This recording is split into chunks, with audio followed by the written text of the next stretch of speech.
ಕಾಲದಲ್ಲಿ ಧನಂಜಯ ಎಂಬ ಹೆಮ್ಮೆಗೆರೆಯ ರಾಜನಿದ್ದನು. ಅವನು ಧರ್ಮನಿಷ್ಠ, ಪ್ರಜಾಪಾಲಕ ಹಾಗೂ ಶೂರವೀರನಾಗಿದ್ದನು. ತನ್ನ ರಾಜ್ಯವಾದ ಧರ್ಮಪುರವನ್ನು ಧನದ, ವಿದ್ಯೆಯ ಮತ್ತು ಶಾಂತಿಯ ನಂದನವನವನ್ನಾಗಿ ಮಾಡಿದ್ದನು. ಪ್ರಜೆಗಳು ಅವನನ್ನು ದೇವರು ಎಂಬಷ್ಟರ ಮಟ್ಟಿಗೆ ಪೂಜಿಸುತ್ತಿದ್ದರು. ಧನಂಜಯನಿಗೆ ಬುದ್ಧಿವಂತಿ ಮಂತ್ರಿ ಚಾಣಕ್ಯನೂ ಇದ್ದನು. ಅವನ ಸಲಹೆಗಳಂತೆ ಧನಂಜಯನು ತನ್ನ ರಾಜ್ಯದಲ್ಲಿ ಶಿಕ್ಷಣದ ವ್ಯಾಪ್ತಿಯನ್ನು ಹೆಚ್ಚಿಸಿದನು, ನ್ಯಾಯವ್ಯವಸ್ಥೆಯನ್ನು ಬಲಪಡಿಸಿದನು ಹಾಗೂ ಕೃಷಿಕೋಶವನ್ನು ಬೆಳೆಸಿದನು. ಯಾವುದೇ ತೊಂದರೆ ಬಂದಾಗ ಧನಂಜಯನು ಮುನ್ನಡೆಸಿ ಪರಿಹಾರ ಕಂಡುಕೊಳ್ಳುತ್ತಿದ್ದನು.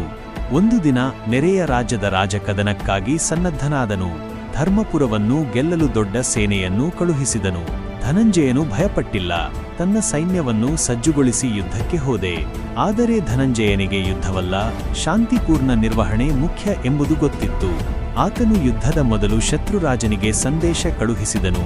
ಯುದ್ಧ ನಮ್ಮ ಶಕ್ತಿ ತೋರಬಹುದು, ಆದರೆ ಶಾಂತಿ ನಮ್ಮ ಬುದ್ಧಿಯ ಗೆಲುವು. ಶತ್ರುರಾಜನು ಆತನ ಧೈರ್ಯ ಮತ್ತು ಚತುರತೆಯ ಮೆರೆಕಂಡು ಯುದ್ಧವನ್ನು ಬಿಟ್ಟು ಸೌಹಾರ್ದತೆಯಿಂದ ಒಪ್ಪಂದ ಮಾಡಿಕೊಂಡನು. ಈ ಮೂಲಕ ಧನಂಜಯನು ಶೂರತನಕ್ಕೂ ಶಾಂತಿಯ ಬುದ್ಧಿಗೂ ಮೆರೆಯಾಗಿ ಇತಿಹಾಸದಲ್ಲಿ ಅಮರನಾದನು.